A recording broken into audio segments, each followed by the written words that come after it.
on the outside looking in. What do I see? So much of this left to begin. Where would I be out on the outside looking in? Cover me through this night. I guess I don't know what's left to say, but hear me out. All of the dreams of yesterday keep breaking me down. What's on the outside, can you say? Or am I getting carried away?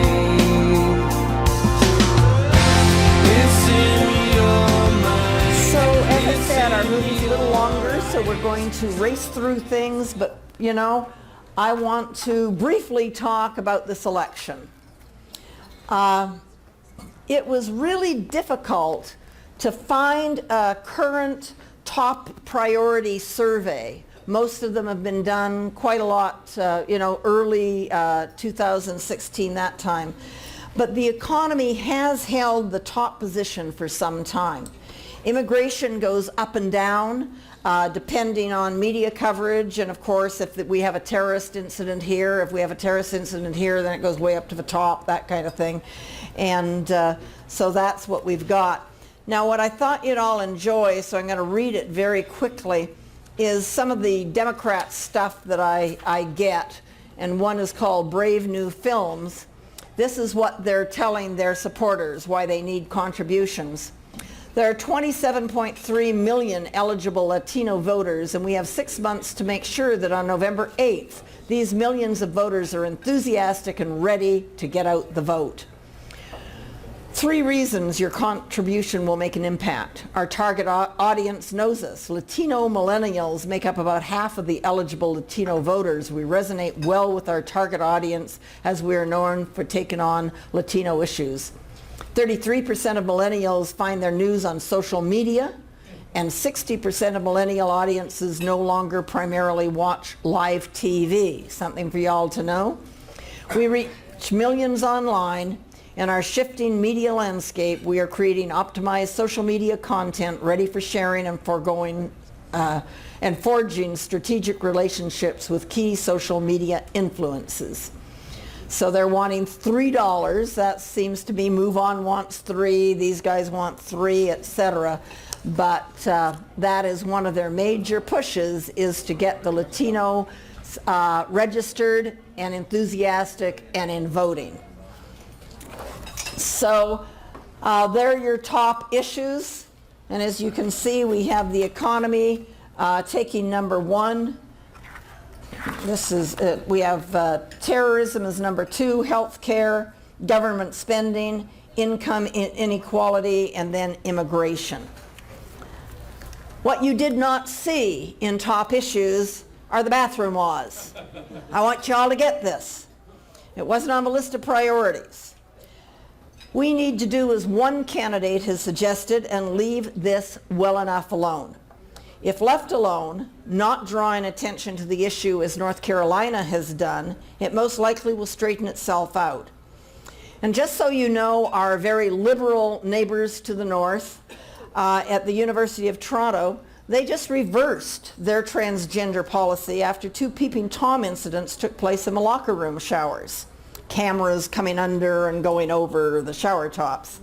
So if transgender laws are put in place and the government takes the position that it is a sexual discrimination thing that we're doing if we're against it, we're going to end up with a policy that we don't want.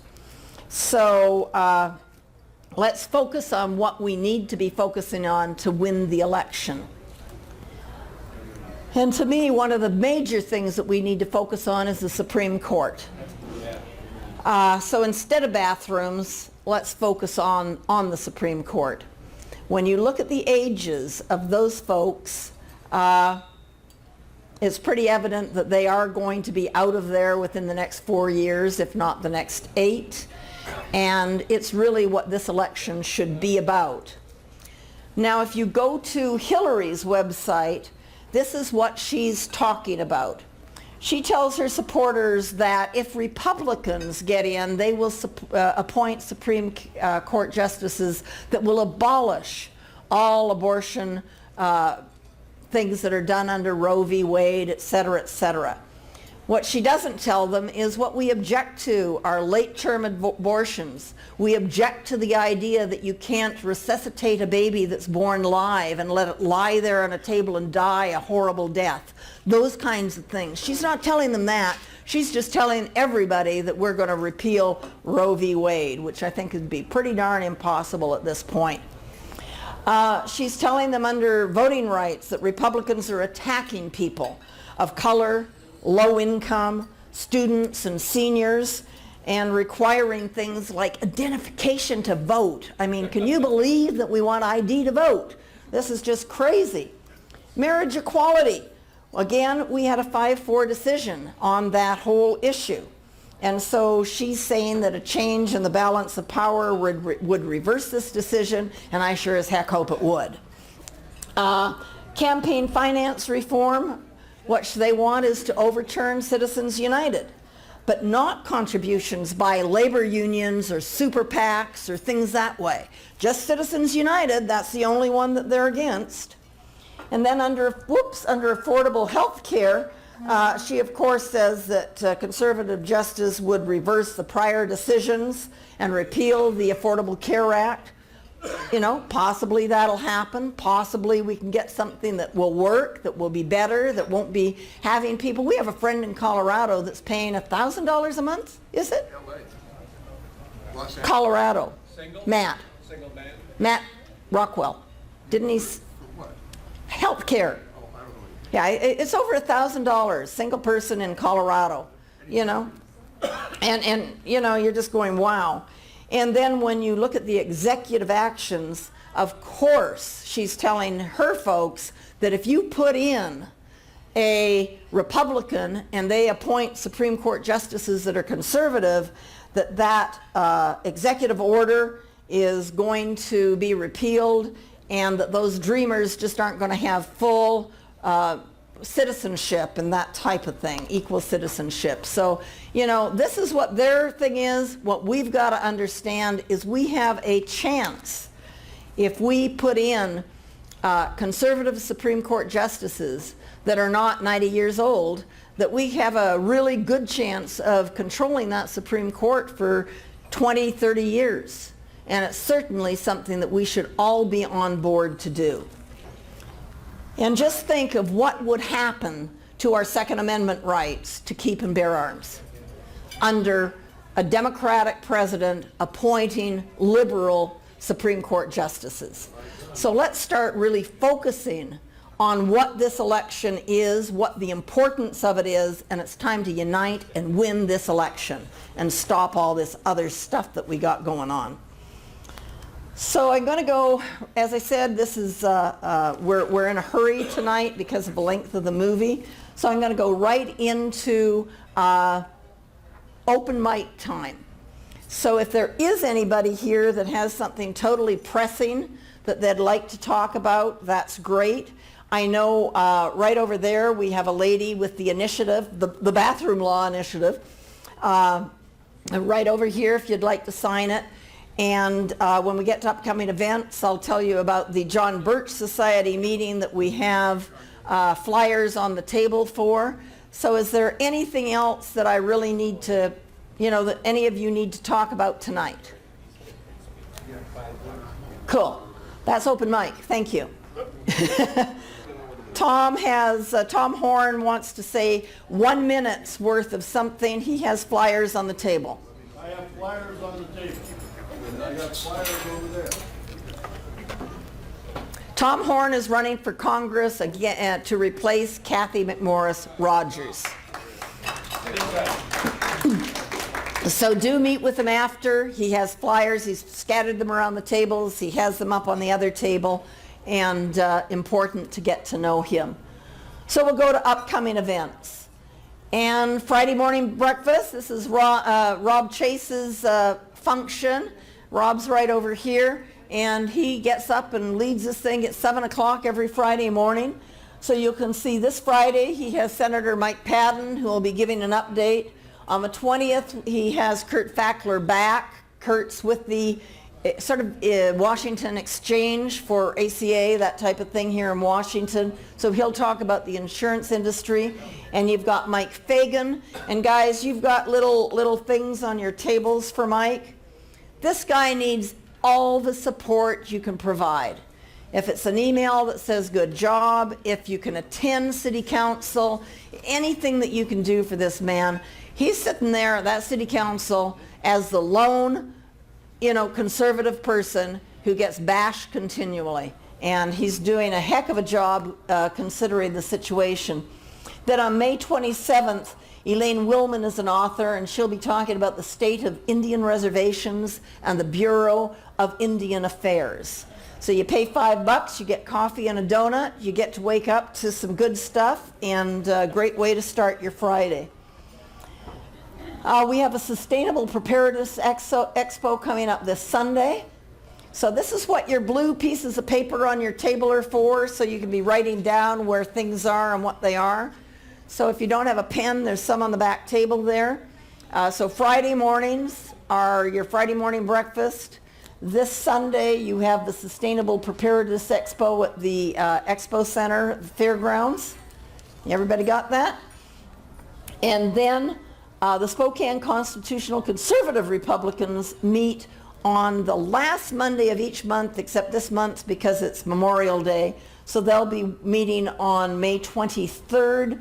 They couldn't tell me their speaker at this point, so but that's when that is. And then we have the real agenda behind the refugee crisis. Now, Rich put these out on your tables. The John Birch Society puts on a couple events every year, and I have to tell you, every one I have been to, you're going, wow, wish I had invited everybody that I know to this. So what I want y'all to know, first of all, is you all need to be there. Secondly, Rich has tickets. So stand up, Rich, and wave those yellow tickets. And they're only $5, so all they're doing is covering their costs of putting this on. The speaker, William Jasper, is excellent. I have never heard him speak where he hasn't understood his subject and known it inside out and backwards. And if you want to know truly what's going on with this refugee crisis, you're going to learn something about that in your movie tonight, but you're also going to learn a lot about it on Thursday. And guys, they're here. I have a friend who owns daycare, and he had his first 2 refugees be brought to his center with an interpreter, because of course they don't speak English, and we pay for the interpreter. And here they are, and we're paying for it. So it's something to be very, very aware of. So have I missed anything? Great. We'll go into tonight's movie. The movie is called ShadowRing, and I've got to make a confession. John and I normally watch every movie that we show before we show it to make sure it's worthy of all of you. We did not do that this time. So we get to enjoy it with you, but I've been told on good authority that we're going to be very, very happy we chose this movie. Do you want to say something about this? I should. Well, you brought it. But I'm choking. Well, typical. And this was really cool. But Matt Shea had his fundraiser about a week ago, and I didn't go, John did. And we were awarded the 2016 Laurel Durkee Legacy Award. And what it says is, for your years of dedication and hard work to the cause of freedom and liberty, your example through action is an inspiration to us all and to generations unborn. Bravo. And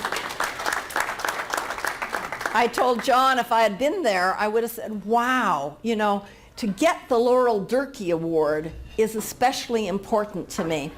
And the reason being is when John first got involved in this, I call it the political mess, he hooked up with Rob Chase.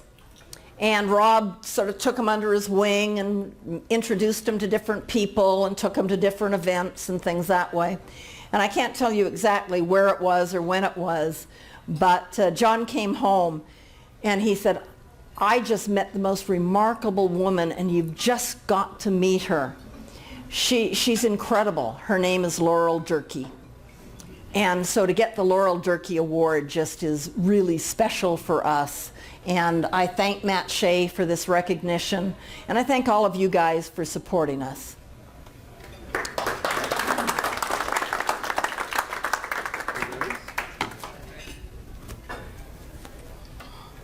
don't have to move that. You never move that.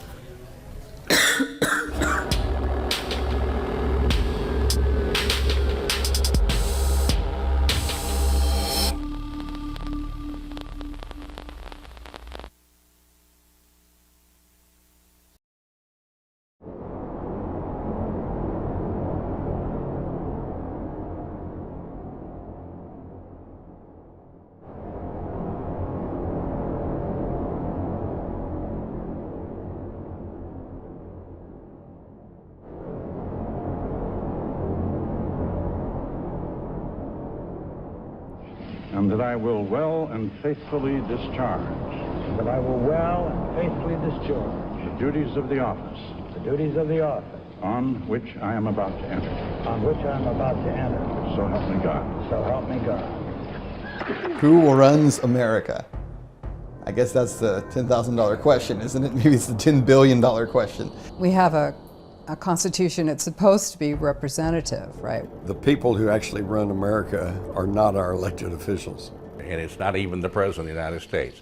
Most countries of the world, really, are run by a very small percentage of the population. Some of the events that led up to war were not accidental. Who are the ones behind it that are really getting rich, that are enjoying the benefits of this ripoff? The main concern I had was that maybe I'd gone too far in attributing our foreign policy to this invisible government. It's not that I went too far, but I didn't go far enough.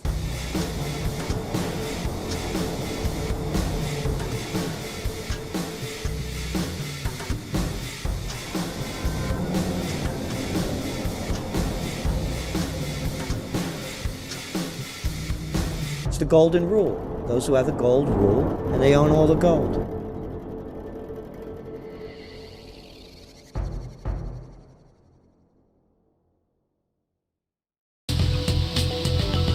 Boy, I don't know whether I should, the emotions. I'm sad. I'm angry. I'm extremely angry. I feel a little defeated, trying to figure out, if you had asked me, I know we've received a lot of criticism for supporting Donald Trump for president. And one of the reasons I was supporting Donald Trump, or I am supporting Donald Trump, is because I feel that perhaps he is one person that has the possibility of upsetting the apple cart of our Washington, D.C. cartel. And then watching this, I'm going to say, how can we expect one person to combat what we've created? It's pretty darn sad. I talked to a friend of mine today whose daughter mailed in her ballot, and although she's not a Democrat, she voted for Hillary because she, quote, doesn't want Trump to get elected. I'm sitting here going, who are we living with? Who are we? What's going on? Our national sovereignty is at risk. Rob's done everything he can do to bring the attention to TPP around our area and talk about these trade agreements and why do we keep giving up so much, those kinds of things.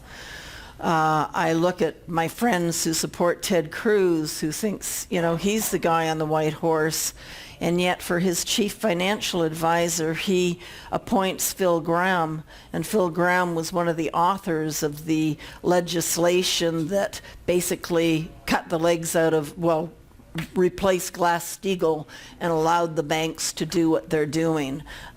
His wife is part of CFR. I mean, come on, guys. We have got to take our country back, and we've got to take it back through really understanding what's going on. I don't think it can be up to one presidential candidate. It's got to be up to the people of this nation. And they're depending on us all being uninformed. I suppose. The other thing I normally don't ask, John always laughs at me that I don't ask for donations, but the bank account's getting very low.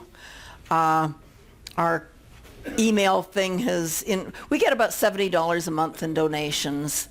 To email all of you is costing about $90. To buy movies costs a little more, etc. So, you keep running that way and then things get short. So I'm asking you to be kind to us. There's a donation thing here, too, in the back. And now I'm embarrassed. And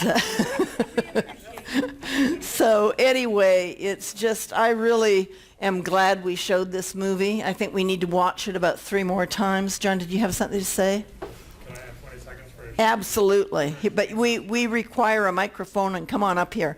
shameless plug? Please come up here for a shameless plug. And I don't want one of you leaving tonight without buying one of those yellow tickets, guys. Right up here. I have to be there. You got to be in between the blue lines. I have visual aids. In between the blue lines. But I have visual aids. Well, then back I'll there. bring them to you. Well, my only point is, this is a new move. I'm John Malloy. I'm with the You John hold Birch these up and Society. don't let anybody leave. This movie is a new movie, as you can tell by the references they make, but the people in there have been talking about this thing for a lot of years. The John Birch Society has been talking about it for more than 58 years, that is. James Perloff, you saw in here, this is the book that he said he didn't go far enough on, and it's available at the jbs.org. You can buy it there. G. Edward Griffin was on staff of the JBS when he wrote The Creature from Jekyll Island. So the John Birch Society has been talking about this for years and years and years. We just haven't been loud enough, I guess. I would invite, well, I don't know, these books are $15, I guess. I'm not here to sell them. I'm here to ask you to go to jbs.org and learn about all this stuff, because it's there. They've been talking about it, and they know that it's not, a two-party system.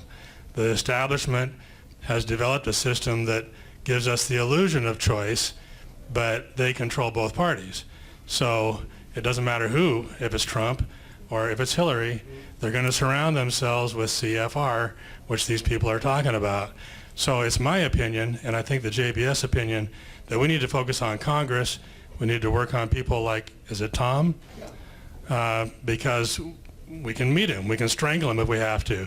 And then we need to work with people like Matt Shea at the state level, because if Tom betrays us, then Matt at the state level can fall back on nullification.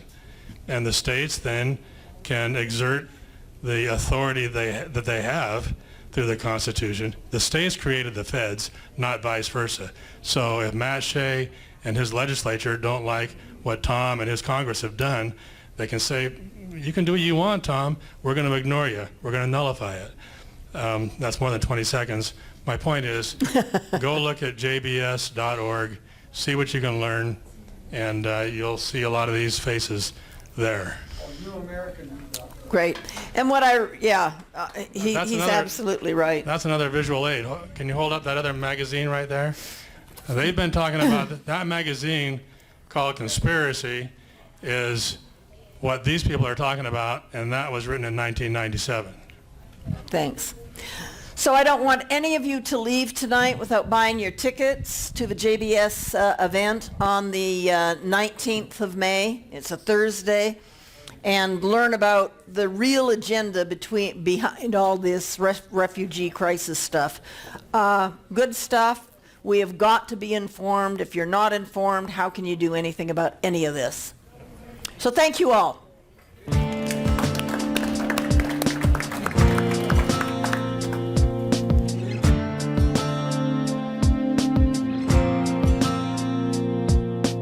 I'm on the outside looking in. What do I see? So much of this left to begin. Where would I be? Out on the outside, looking in. Cover me through this night. I guess I don't know what's left to say, but hear me out. All of the dreams of yesterday keep breaking me down. What's on the outside, can you say?